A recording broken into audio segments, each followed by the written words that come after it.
African Exodus says the cross is not what you think.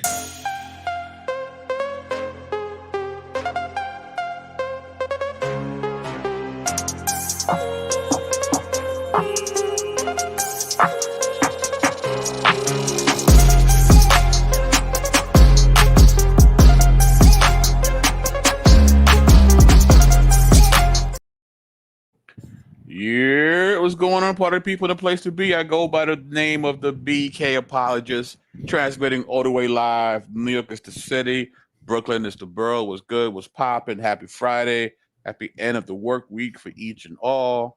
We're here, we're chilling. Special shout out to my man, Captain Kevin Benton. I was able to chop it up with him a little bit. He was in New York City. Oh, nice. Yeah, I was And wondering.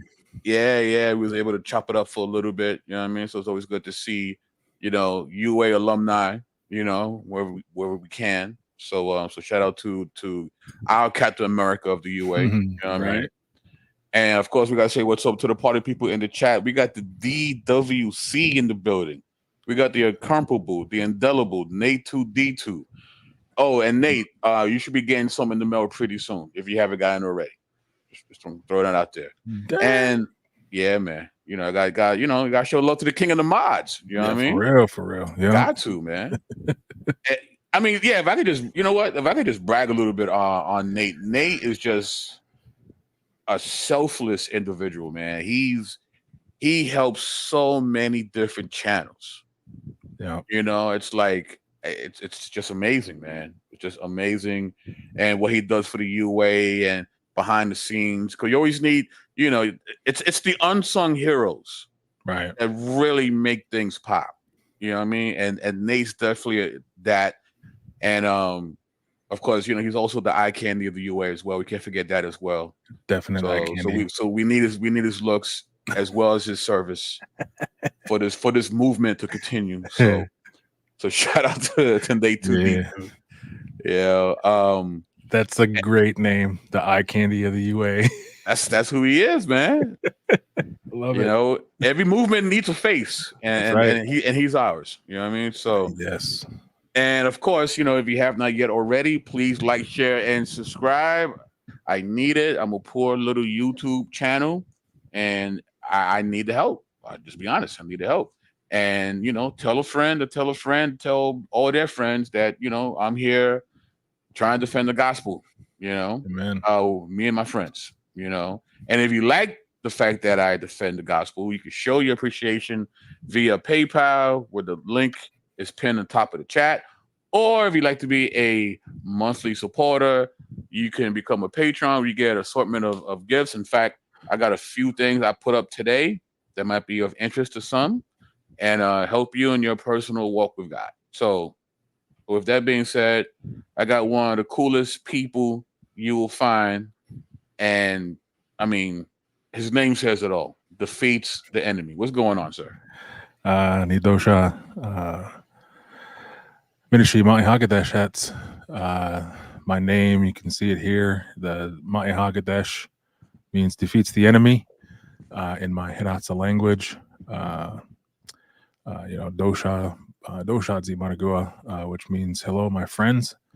And coming to you live from the land of the Anishinaabe and Potawatomi, which is now known as southeastern Michigan. But I am part of the Mandan, Hidatsa, and Arikara Nation, also known as the MHA Nation, that is located now on what is called the modern day North Dakota, but was Dakota territory, but is the original homeland of my Hidatsa people. And then we were put on the reservation by the U.S. government. So anyway, all of that said, love y'all. And I'm always glad to be here to chop it up with my brother. Yeah, man. And if I could just brag on DTE over here real quick. I mean, Phil's one of the most loving, most compassionate people you will find in the UA. He showed me love from day one. From day one, he was just family, like immediately. And I love Phil very much, and all of us in the UA just, we all have warm and fuzzy feelings for him. You know, and in the most, you know, manly manner, of course. Heterosexual. That's right. That's right. That's right. But but Phil, man, yeah, we love you very much. I love you. You know, you've been a great help, a great friend, a great partner in the gospel, and I just want everyone to know how I feel about you. So the feeling's mutual, bro. Yeah. Yes, absolutely. Especially when it comes to, you know, getting together and getting into some shenanigans. Nanigans. Loving nanigans. The BK doing you a lifetime achievement. Especially tonight's nanigans. First, I'd like to thank God right. and my personal Lord and and then where's my Jesus. piece of paper? Yeah. And, my manager Frank, shout out to you and peace out. No, I mean, you know, I didn't plan to do it like that, LeChat, but you know, the spirit just moved. You know, it's like I think it's important to take time out to show appreciation to the people that you rock with. You know what I mean? Because you know, you never know what someone's going through. You know, and I think it's just important to highlight people. It's like, you know what, you matter. You great. You know what I mean? So, but yeah. So with that being said, we will nanigans now. The nanigans. We're going to share some commentary on our video. She goes by the name of Afrikan Exodus, and I just stumbled upon her with a K. Stumbled upon her on just in my YouTube feed, and she has a pretty decent following. She seems to be of the Hebrew Israelites variety. I don't know if she's. I don't think she's part of a camp. I don't know exactly, you know, where you would put her in the Hebrew universe. All over the place. Yeah. So, but you know, she speaks with a lot, you know, very authoritatively, and you know, she's out here putting her ideas on the public square, which I respect and appreciate. But you know, when you do that, then of course you leave yourself open to critique, which is something that, you know, me and DTE will be getting involved with. So now, Phil, you said you've seen some of her stuff. Like what's some of your preliminary thoughts about Miss Afrikan Exodus? Well, I mean, it was literally like after you made the request. So it's not like I've been watching her okay. So I just, you know, I ran through some of her YouTube shorts and just trying to get a general idea of like where she's coming from. You know, a lot of it is, you know, there was some stuff. I mean, you know, there was some information and stuff that I would tend to agree with, you know, a couple things that she was saying. You know, Sure. She holds a lot of, at least for what I'm seeing lately, her latest stuff is a lot of it is politically driven. Okay. You know, talking about the state of the government and the United States was never a Christian nation and all this kind of stuff. So, I mean, some of that kind of stuff, yeah, absolutely. I agree. But the danger with what she seems to be is she's what I would classify as a propagandist.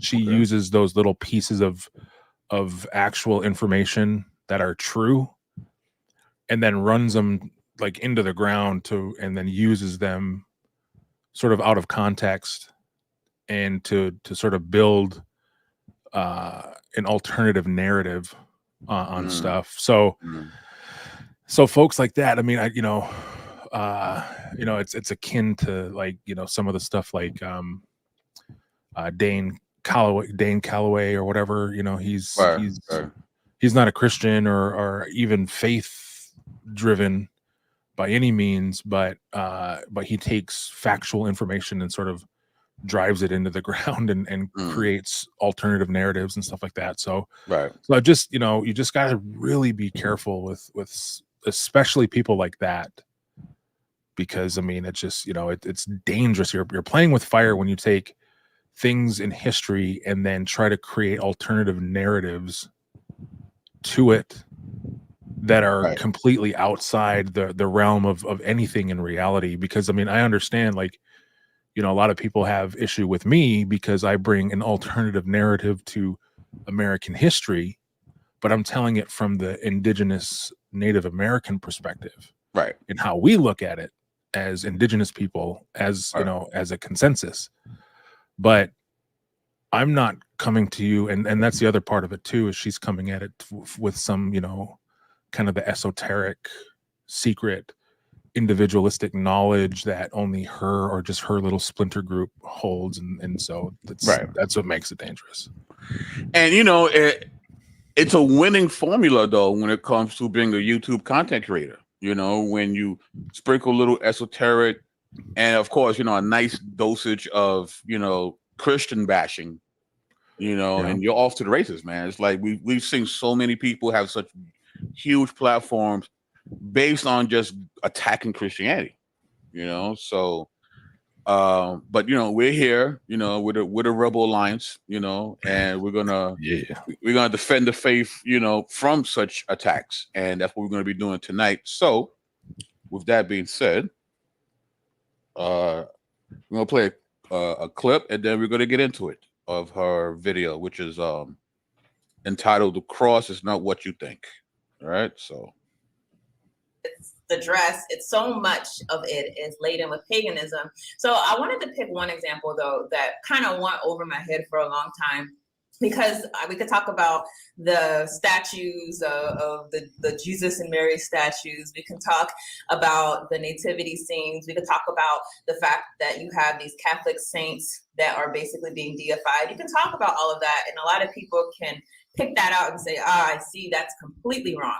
One thing though that I, again, missed, that went over my head, was the fact that the cross is something that is a pagan symbol, and one that many people use in a way to yield power to ward off spirits. For example, whenever you see the priests or pastors who will hold a cross, is an idea that this object has the power to scare off spirits, where really, if you have a deeper understanding of Yah, again, worshiping him in spirit and in truth, just your presence as a follower of Yahuwah should ward off spirits. They should be fleeing from you without you even having to use an object to scare them away. So the point of her video is that, you know, she likes to expose all the pagan elements of Christianity, and one of the things that she didn't see right away that's pagan in her eyes is the cross. That the cross is a pagan symbol. So Phil, real big softball question: is the cross a pagan symbol? You can say, I mean, I guess depending on how you look at it, right? It could be, because the cross is from the Romans, right? Mm-hmm. But as far as the cross, the symbolism of the cross, yeah, I wouldn't say that it is in Christianity, what the cross represents. And again, like, this is another thing where, like, I can actually rock with some of the stuff she was saying, you know what I mean? Because first of all, I mean, we're not Catholic, you know what I mean? Right. And secondly, like, you know, I know people who, like, they think, oh well, you know, so I sleep better at night just to ward off the spirits. Like, I make sure I open my Bible at night and just leave it open. right, You know what I right. mean? Or, you know, I got this crucifix that, I mean, and even, like, I remember one time, you know, I grew up Catholic, and one of my grandmothers went to the Holy Lands, and then she brought back a rosary from the Holy Land that had, you know, in like one piece of the cross there was a little bit of the sea, the Dead Sea, and then the other or I don't know if it was like water from the Jordan or something like that, and then there was a little grain of sand from from Jerusalem, and then there was a piece of a mustard seed from Jerusalem, and then so I mean it was all this, and I remember my grandmother, when she touched it, just like tears began to like flow through her eyes, as if it was this miraculously holy thing. But this was before I was, a strong professing Christian. Right. I was just at the very beginning of my walk with Christ. And I remember feeling overwhelmed by the weight and the power of this thing. So as far as, and I'm sorry if I muddied the water, No, but no, I mean, so yes, depending on how you look at it, yes, it can be looked at as a pagan symbol, because the cross itself was not a Christian thing originally. It was a torture tool that was used by the Romans. Right. But as far as how Christians look at the cross and symbolize and what it symbolizes, and emphasis on symbolizes, because we do not worship the cross. We do not worship a symbol. We worship Jesus Christ. Right. And so in that aspect, no, the cross is not pagan. Right. No, and I definitely agree with that. I too also grew up Roman Catholic. I did my communion and confirmation and all that. So I get where you're coming from. And if there's anything that you see in Catholicism, is the cross. Like it's literally everywhere, right? So, but it's always about, like, the two pieces of wood have no it's not intrinsically bad or good. Yeah. It's what you put on that symbol makes it bad or good. Right. So, and our friend African Exeter doesn't seem to quite understand that, but it's okay. So now in her video, she is quoting mostly from this article called "The Cross: Pagan Symbol or Symbol of Faith" by Wayne Turgeon. And what we're gonna do now is we're gonna look at portions of the article that she shows, and we're gonna do some fact checking, right? So, so this is one of the portions that she reads from. And Phil, can you read this for us? Sure. First, are you sure that Christ died on the cross? History and more recent archaeology show that the cross was used as a religious symbol centuries before Christ.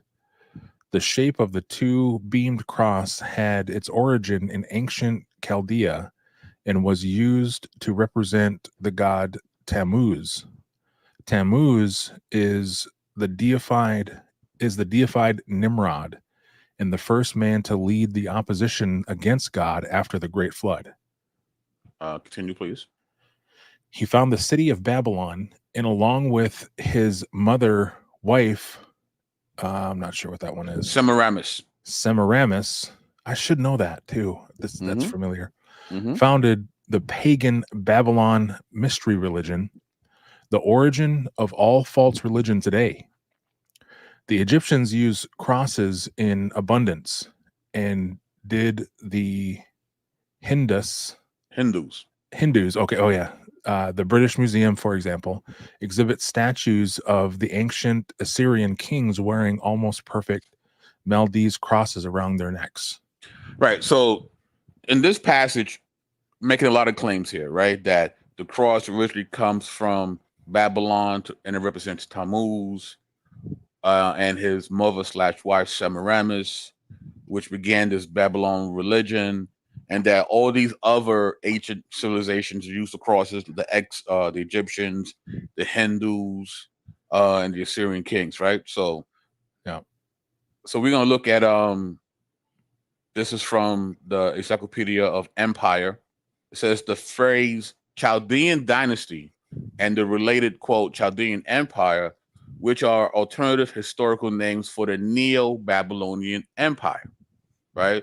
So if Tammuz comes from this time, you know, you're not gonna find his name written in English, right? So, and you know, a lot of our Hebrew friends like to bring up the fact that, well, the letter J wasn't invented into the 1500s. Well, the letter T was not invented during the Babylonian Empire either. So, so what I did, I went to this translator, right? That you could take names and put it, and it will translate it in Babylonian cuneiform. So I put the name, you know, Tammuz, and this is how it would look during that time. So there's no T here at all. So this idea that the T represents Tammuz, that only works if we're talking English, English script. There was no English script back then. So it doesn't work. All right. So that's one thing. Then it says here, this is from an article called "The Two Babylons: A Case Study in Poor Methodology" by Ralph Woodrow, and we'll be talking about him later on. Yeah. The subtitle for Hislop's book is "The Papal Worship Proved to be the Worship of Nimrod and His Wife." Yet when I went to reference works as the Encyclopedia Britannica, the Americana, the Jewish Encyclopedia, the Catholic Encyclopedia, the World Book Encyclopedia, carefully reading the articles on Nimrod and Semiramis, not one said anything about Nimrod and Semiramis being husband and wife. They did not even live in the same century, nor is there any basis for Semiramis being the mother of Tammuz. I realized that these ideas were all Hislop's inventions, right? This is a critique on the book, The Two Babylons, you know, and listen, a lot of Christians subscribe to this book as well. This is not just the Hebrews or the conscious community, you know, a lot of the, what we call the pagan police, the heresy hunters, right? They love them some Alexander Hislop. I was one of those guys early on in my walk. You know, when I first started trying to get into a deeper understanding of scripture, this is one of the books you run into. You know, I don't know if you're familiar with The Two Babylons, Phil. But, no, I was actually suggested by the president of the Bible college I went to. I remember he's like, if you ever want a good read, this is the one you need to read right here. I never got around to reading it, but now thank goodness I didn't. Yeah, it's like a pit stop in your academic journey as a Christian. Like you just run into the stuff. Mm-hmm. Now, hopefully, you know, you keep reading and you'll see that this is definitely not it. But a lot of us stay here, you know, unfortunately. So let's continue here. It says, not only is there no mention of Nimrod being married to Semiramis, the information given tends to rule this out entirely. The Encyclopedia and the Encyclopedia Americana say Semiramis, or Samu Ramat, as she was called by the Assyrians, was the wife of Shami Adad, who reigned 823 to 811 BC. Nimrod, by all accounts, would have lived much earlier than this. So you can't use Tammuz because the T only works because it's in English. And he wasn't even married to this woman, and they couldn't be married because they didn't even exist in the same time frame. Okay. The next thing she mentioned about, well, you know, the Egyptians use crosses all the time, right? I think she's confusing crosses with something else, right? So this is from The Quick and the Dead: Biomedical Theory in Ancient Egypt. It says here, as the object from which the Ankh sign was derived originally, we are looking for something that has a loop at the end, projections to either side, a straight shank from the loop, which is associated with life-giving properties. An obvious candidate based on the above is a single thoracic vertebra of the bull, right? So this is actually where the Ankh comes from, right? This is one of the larger thoracic vertebrae of a bull shown in caudal perspective. Note its long spinous process with slightly flared end portion and median line, the two lateral processes, and the vertebral canal through which passes the spinal cord. So she thinks when she says there's a lot of crosses, well, when the article says that, it's the Ankh, which does look similar to the cross. But the Ankh comes from this. It comes from the vertebrae of a bull, because this represents life, right? It's not what the cross is, right? So that represents life, whereas the cross represents sacrifice, death. right? The atonement, right? Exactly. So that doesn't match. So what about India, right? The Hindus, she says they use the cross too. Well, this is the symbol the Hindus use, and this will look familiar to many of us. Phil, if you could read this for us. In India, the swastika continues to be the most widely used auspicious symbol of Hindus, Jainists, and Buddhists. Among the Jainists, it is the emblem of their seventh Shankara, I guess. What BK said, saint, and is also said to remind the worshiper by its four arms and four possible places of rebirth in the animal or plant world, in hell, on earth, or in the spirit world. Right. So this is not a cross. It's just not. I mean, lines cross each other, but to say that this is just like the cross is just not true. Right. So now we're gonna talk about the Maltese cross here. The white 8-pointed cross used by the Order of St. John of Jerusalem, since its foundation has a very ancient history. It is of Byzantine origin and probably dates back to the 6th century AD. Some scholars believe it was the Normans who brought it to Amalfi in southern Italy. Some coins confirm that the ancient maritime republic had been using the 8-pointed cross since 1080. It was therefore natural for the monks who ran the Amalfitian hospital in Jerusalem for pilgrims arriving at the Holy Land to adopt this symbol. This hospital and a small group of monks led by Friar Gerald gave life to the Order of St. John. The 8-pointed cross was called the Cross of St. John. After the Kingdom of Jerusalem ended, the Order of St. John moved first to Rhodes in 1310 and then to Malta in 1530, where the symbol that had distinguished it from its foundation was called the Cross of Malta. And this is from the Order of Malta.int history, the 8-pointed cross. And here's the symbol of the Maltese cross, which is a combination of various arrows pointing to the middle.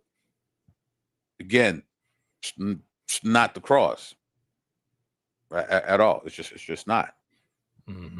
Right. And so she continues. So Phil, if you can be so kind. The widespread use of the cross did not begin until the time of Constantine, 3 centuries after Christ. Archaeologists have not found any Christian use of the symbol before that time. Well, let's see if that's true. We'll be looking at a book called The Cross Before Constantine. How convenient. The Early Life of a Christian Symbol by Bruce W. Longenecker. Longenecker. So, I mean, the title of the book kind of gives it away, right? It's there's tons of archaeological evidence to show that they were using crosses. Right. So the cross is depicted in various 3rd century inscriptions from the city of Rome and its environs in the pre-Constantinian period. One of these inscriptions is commonly referenced in discussions of early Christianity. Found on the Palatine Hill near the imperial residence in Rome, it portrays a person by the name of Alexmenos in the process of worshiping his deity and dates perhaps to the early 3rd century. The deity depicted is not one of the traditional Roman deities, but one hanging on a cross in the shape of a T.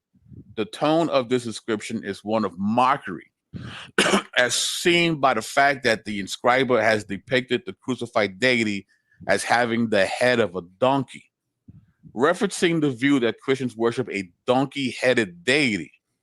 One interpreter imagines this inscription, which features the words Alexmenos worships his deity, or Alexmenos worship your deity, to have been drawn by a palace page with cruel schoolboy humor to mock the faith of a fellow slave.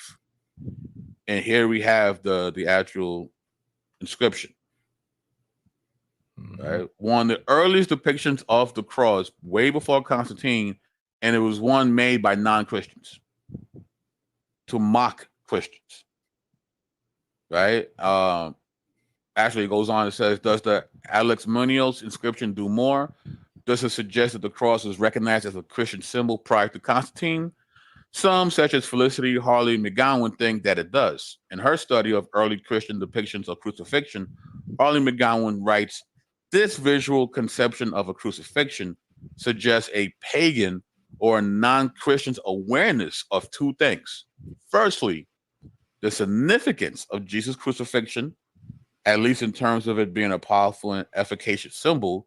And secondly, a consciousness of the existence of Christian representations of the crucifixion by early 3rd century. So here we have a symbol of the cross way before Constantine, right?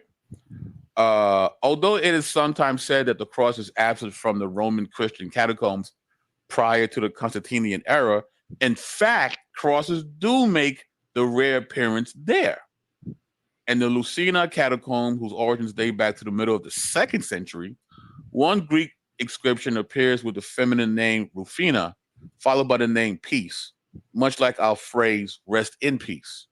Below both Greek words and balanced in the middle of the inscription's horizontal span is an equilateral cross, much like some of the cross marks on the Jerusalem ossuaries. The most likely date for this inscribed cross is late 2nd or early 3rd century. And here's the piece right here. So believers were using this as a symbol way before Constantine. And just to drill in the point even more. In this work on late antique and early Christian gems, Jeffrey Speyer takes note of the variety of Christian rings from the 3rd century, in which the cross figures prominently. One ring is similar to the Jesus inscription from room 6 of the baths of Neptune in Ostia, and that it forms the cross by placing its letters in the shape of a cross. In this case, the cross is formed by means of the Greek word iketios. That's my best shot there. The 3 center letters in reverse order would have been correctly imprinted in wax.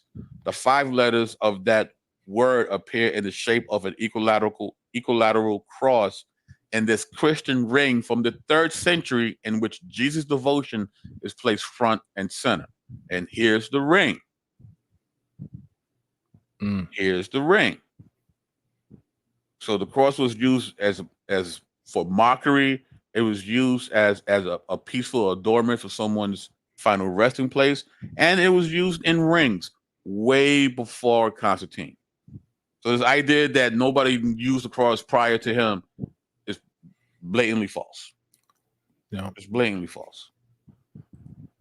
All right, Phil, if you could continue reading from her, please.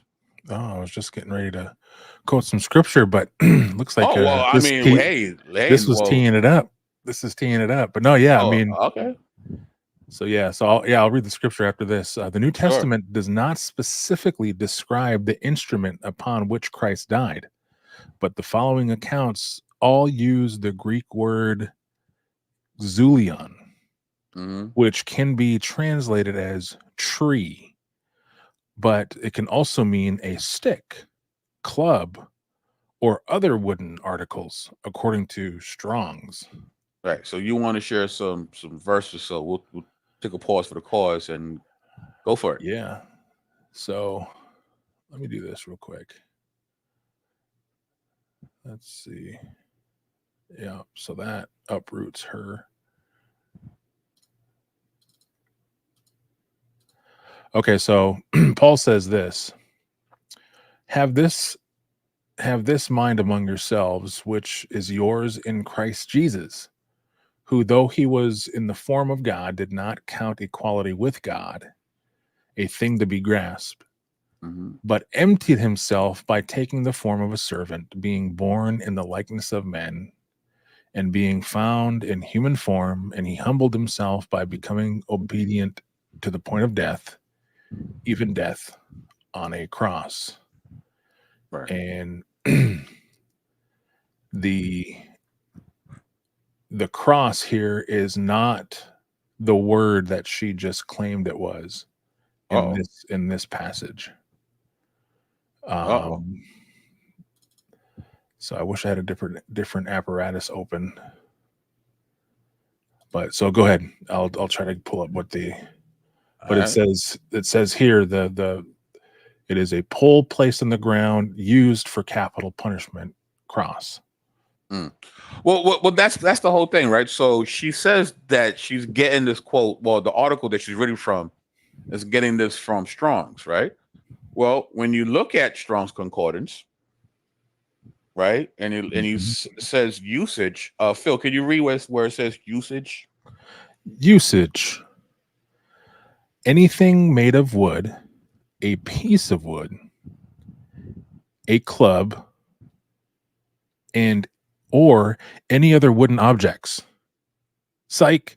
It goes on and says staff, the trunk of a tree used to support a crossbar of a cross in a crucifixion. Yeah, so that's what Strong says. It's not what she thinks it says. This is the actual Strong's entry. So that there's a problem there as well. So her own citation cuts her in this case. All right. Phil, if you can be so kind. Another interchangeable word with Zulon is staros, which means an upright stake, to which criminals were nailed for execution.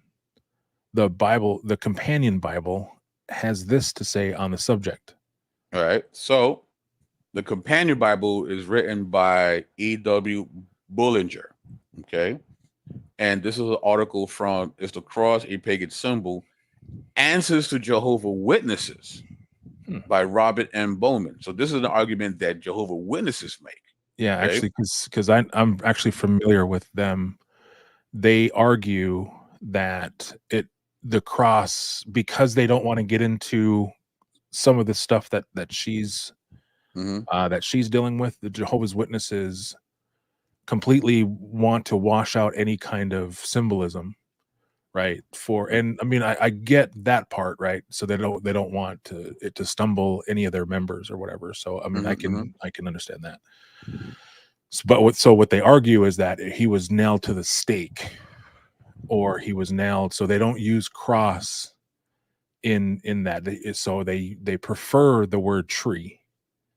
So it's simply, and even in the depictions in some of the Jehovah's Witness, and I know this because when I was young, actually, I used to be little Phil Fox Jehovah's Witness, and we used to go knocking on Saturdays. And you was a JW before? For a little bit, yeah. My mom. I never knew this. Yo, this is brand new. Yo, yeah, wow. My mom. Wow. I was a little tight though, bro. So I had my little Phil Fox suit on, and are you ready for Jehovah's return? Wow. Passing out the watchtowers, and wow. Yeah, I did it. That's crazy. I went door knocking. Yeah. So yeah, I mean, I was only like 2nd, 3rd grade, 4th grade, something like that. But in my faith search, looking for Christ, right? I took a bunch of those books. My mom still had some of those books laying around and stuff. So I actually took them and was reading them and stuff. And then, at that time, I was just sort of searching, and there was, I got to say it, there was enough Jesus in there for me to get a understanding. but after a while, I just, I sort of wish I kept them, but I was like, I can't hold on to these books because it's demonic. But anyway, yeah. So that is one of their main things, is that even in their pictures, because they do have a lot of imagery embedded in their literature, and that's how they show Christ, is not on a cross with his arms stretched out wide. It's they show him on the cross with his arms above his head, and nailed to the cross that way. Fun fact, at one point the world headquarters for Jehovah's Witnesses was in downtown Brooklyn. Yeah. So throw it out there. So a very small number of the sources that the Watchtower cites do support their contention that Jesus did not die on the cross. The most notable of these sources is E.W. Bullinger's lexicon and Vine's dictionary.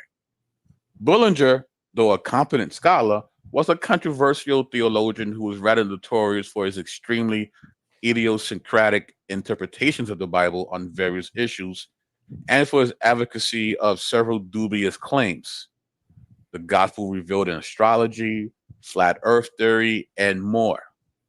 Vine was a Plymouth Brethren educator and writer with some academic training.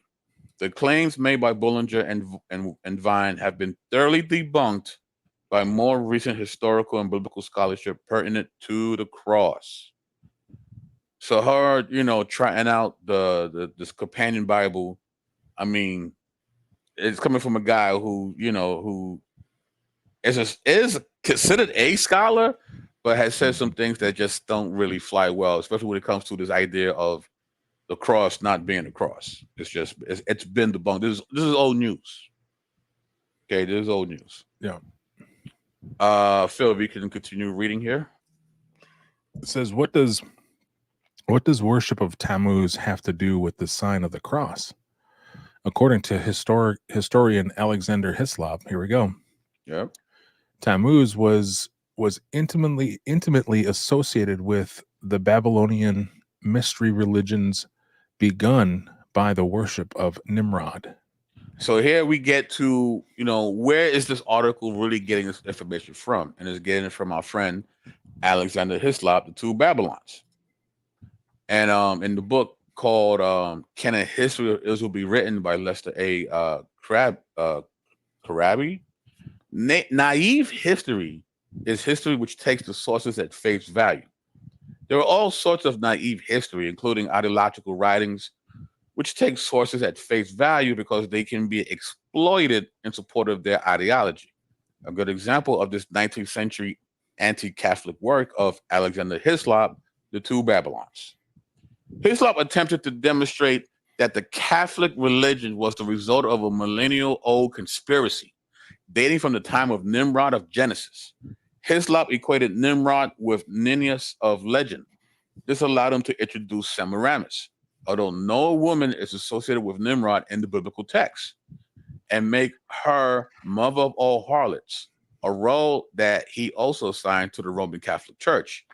Despite the fact that archaeology has long since shown this picture to be absurd, Hislop's book is still being reprinted and widely circulated among fundamentalist Protestant Christians. This stuff drives me crazy, bro. Bro, I mean, all right, I've been doing some research on how we come to have so many different denominations. Mm-hmm. And starting from, early church fathers, and then as it breaks out into, the Oriental Orthodox and the as it breaks out into the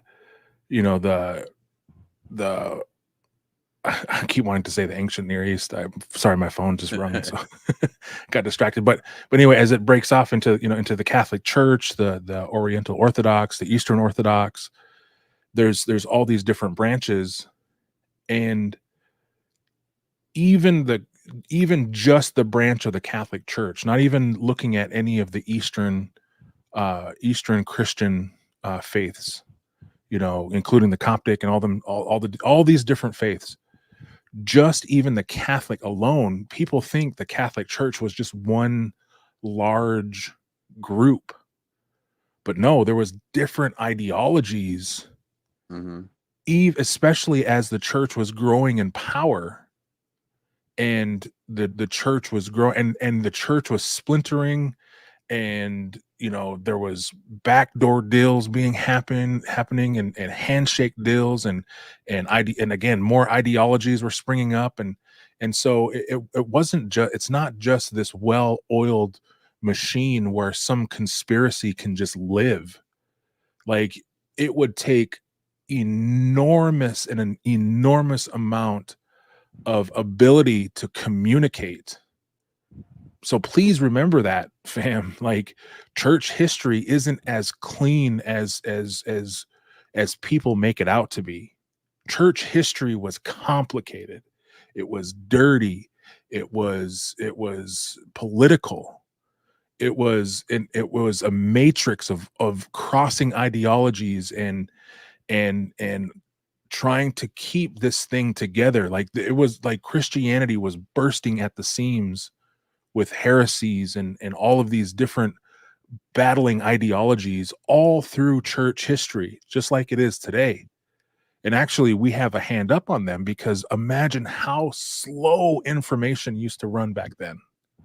Sometimes people's messages would get to a certain area, and the person that sent the message would already be dead by the time the message got there. I mean, there's all of these extreme nuances, and these guys writing these types of books make it seem like Christianity or the church is just this extreme oiled machine that that they were able to keep it completely compartmentalized, where there was no way that or they would even be able to cap some sort of conspiracy and keep it within the church. There's absolutely no godly way you can just create and cap and keep this conspiracy going, let alone for thousands of years. It's absolutely absurd and ludicrous and ahistorical. That's how I understand and know that these guys aren't truly looking at church history as the way it really was. Right. And so this is what it just makes me mad and drives me up the wall when people make these kinds of claims, because it's impossible to cultivate and to keep some kind of conspiracy to that magnitude that they're claiming. It's impossible. It cannot happen. And funny enough, the person that I'm going to quote shares your conviction here, even though it took him a while to figure it out. And this is I'm speaking about Mr. Ralph Woodrow. So for those who don't know, I'm sure some of us do. So Ralph Woodrow wrote a book called Babylon Mystery Religion. And he was inspired by the two Babylons, by Alexander Hislop. And so he borrowed a lot from the two Babylons in his book. And because his book was written more for a wider audience, his book actually took off more than the two Babylons. But as time progressed, and people started writing to him and saying, hey, some of the stuff seems to be a little off. You might want to really check the history here and the claims being made. So him, humble man that he was, decided to fact check the stuff that he himself wrote about. And he saw that he came to the conclusion that the majority of stuff that he got from Hislop was pseudo. Right? And with that, I will read from his article here, the two Babylons, a case study in poor methodology by Ralph Woodrow. He says, for these and many other reasons, I pulled my own book, Babylon Mystery Religion, out of print despite its popularity. This was not done because I was being threatened in any way or persecuted. this decision was made because of conviction, not compromise. While my original book did contain some valid information, I could not, in good conscience, continue to publish a book against pagan mixture, knowing that it contained a mixture itself of misinformation about Babylonian origins. So, he was making good money on this book. But when he realized the stuff that he was teaching was false, because he was a man of integrity, he's like, you know what? I can't continue profiting off information that I know is bogus. Wow. So he took the book down. Like it was translated in various languages. It was huge. His book was huge. And for him to be like, you know what? It has false information. I have to take this down. I'm not going to sell this anymore. So which is a great testament to him, being just such a great man of integrity, but also someone who continued to do the research, right? Yeah. Like many of us, he also read the Two Babylonians, thought it was amazing to a point where it inspired him to write this other book, but he kept, reading. He would hear about other things. He would research some more, and he saw that, the stuff that I cited or what I put down wasn't true at all. And he was humble enough to be like, you know what? I can't perpetrate this fraud that I know of anymore. And I feel like, for a lot of us, that's where we need to be. A lot of us, we read certain books, and all of a sudden we've arrived, and we park ourselves theologically in this one place. And it's like, well, I got it now. I got it all figured out. Got my Christianity. That's it. There's no need to go left, right. I got it. I'm here. This is as good as it gets. And that's not true. You can never stop learning about the Word of God. There's there's too much stuff to know. Yeah. Just way too much stuff to know. And I just hope for people like African Exodus, because it seems like people in the chat said that she used to be an Orthodox Christian and then became Hebrew Israelite. But hopefully all we're seeing is maybe just a point in time, and that, as she continues to read, she'll figure it out as well. I mean, just like I did, just like Phil did. Like it's almost like part and parcel of the Christian walk. We're gonna run into these things that we think is legit. Yeah. But if we hunger to understand God, we'll be able to wrestle with those things and move past it and be better for it. Yeah. So Phil, you want to add to that? Yeah. No, it's this is why it's important to read far and wide. Read beyond your confirmation bias. Right.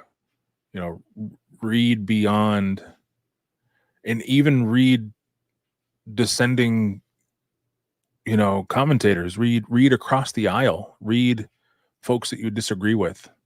Because there's a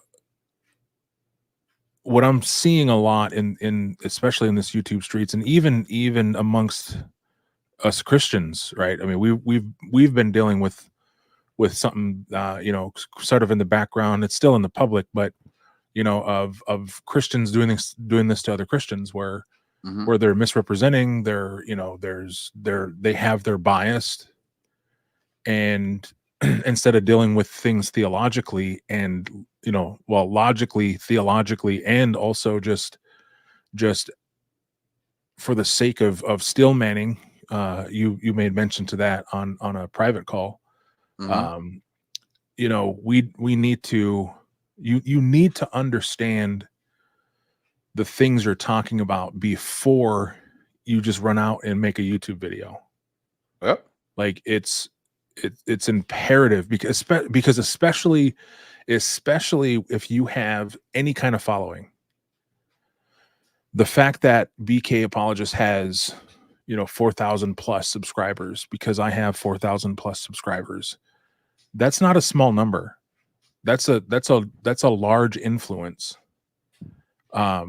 and I know that we are smaller channels in the YouTube realm, but that still means we need to be careful and make sure that the things that we're presenting are actual facts. And there's too much of this fast and loose going on the internet. Mm-hmm.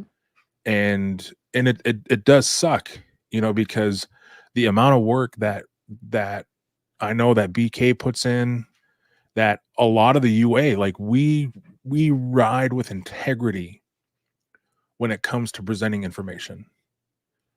All the way from the Adam Colemans to the Damon Richardsons to BK to myself to CMBs and Servants of Christ and you name it, who are in the UA, Captain Kevin, and all of these YouTubers and people who have platform, who write, it doesn't matter if they write blogs, whatever. The amount of study that we are doing before we even present any of these things. I mean, because we all know my man BK, he's the man with 1,000 slides. You think those slides just appear? Like, no, he's putting in that work. And like our libraries, fam, like our libraries digitally and physically are ridiculous. Yeah. And I mean, because BK, I mean, I'm sure you have probably 10,000 plus books in your digital library. Yeah, I have like 2 external hard drives worth of books. Yeah.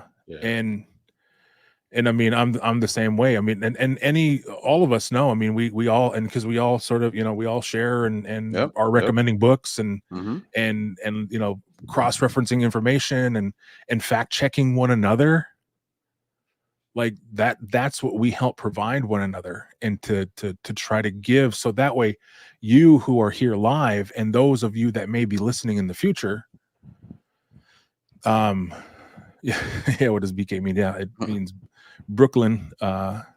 Big up to Brooklyn. Yes, sir. And then but yeah, so yeah, it is. I mean, it's absolutely imperative, fam, that first you're reading the Word of God, and then secondly that you're reading far and wide, and that you are a reader or a listener. I mean, audiobooks are just as good too. Helpful hint, fam. This is something that I use is if you buy a book on Kindle and you download the Alexa app, you essentially get the audiobook for free. Now, you don't actually get the Audible audiobook, but you get one of the features under the tab music and more. There's one of the features that it'll actually read the book to you. So in a sense, you get the audiobook with it. Right. So that's another tool. So I mean, utilize these things, and instead of playing Xbox or watching that extra, take that extra half hour of just absorbing something, fam, and educating yourself. Because I mean, it's not just our sole responsibility as apologists or as your pastor or as your evangelist to do the work. It's all of our responsibility in the body of Christ to make sure that we're equipped. We are equipped. All of us. But that's why we do this, is so that way you're equipped and ready to defend the gospel. That's right. 100%. And, and again, to African Exodus, it seems like she's definitely on a journey. And I'm hoping that if she does see this video, that, she knows that it's not done with any malice, or I'm going to show her because she don't know what I know. Like, it's not done in that vein at all. It's just, it's just misinformation that needs to be corrected. And I hope she takes it like that. And I hope that helps her on her journey, and hopefully she'll return back to Christianity, and that she learns to have a deeper understanding of research methodology, Right. and that she doesn't stop at Alexander Hislop. Like, yeah, okay, you read it, that's great. Keep reading, and you're gonna see how a lot of stuff was wrong. Right. You know, I mean, I've said, you know, before, you know, I used to be big on the holidays are pagan. I was big on that. Christmas is pagan, Easter is pagan. I thought all that. And part of the reason why I thought some of that was from books like Alexander Hislop. Yeah. But I kept reading. I kept digging. I'm like, I want to make sure that what I believe is accurate. And lo and behold, it wasn't. Yeah. And I just think it's so ironic for me now, because I remember like butting heads with my ministers. Oh, we shouldn't put a Christmas tree up for the service. We can't be doing that. We can't call it the Easter service. We gotta, like, I was really like annoying. You know, but it came from a good place, because I'm like, we can't do things that goes against the Bible. Right? That was my conviction at the time. But you know, I kept studying. I started developing a better research methodology, because it's not just reading; is reading the right things and understanding. You know, reading things from more of from the academic world, and taking the time out to look at the footnotes and the bibliographies, and then looking at those books. And of course, those books have footnotes, and I'm looking at that and just kept drilling down, and started realizing, oh man, you know, a lot of stuff that I believe was not accurate. Footnotes are your best friend. Yeah. Beautiful things. Footnotes are beautiful things. They are. I mean, they can get you down a rabbit hole really fast. Oh man, listen, it's crazy. So a half a chapter of footnotes can turn into 10 hours easily. Right. Yeah. So yeah, I mean, and again, fam, you know, these types of things, like, and I always want to reiterate it, that she is not the enemy. Right. She is the mission field. Yep. Amen. So doing apologetics, talking to that cousin, talking to your spouse, talking to that coworker, talking to a Hebrew Israelite on the street, no matter how frustrating it might be, instead of letting your heart get calloused and turn into negative feelings, the more they argue with you, your heart should break. If your heart's not breaking, then you might be approaching it in the wrong way. Right. Because again, they are not the enemy, they're the mission field. So just keep that in mind. And in a lot of ways, they're victims too. Yeah. Right. They're victims of misinformation. And having the right heart, but receiving the wrong information. Yeah. You know, so, but yeah, so with that being said, man, this is good. And again, hopefully she receives this positively, and she does her research and fact check, and you know, she pivots where she needs to pivot, and hopefully she'll be our sister in Christ once again.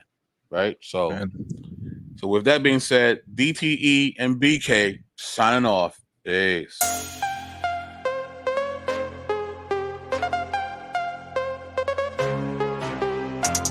Oh.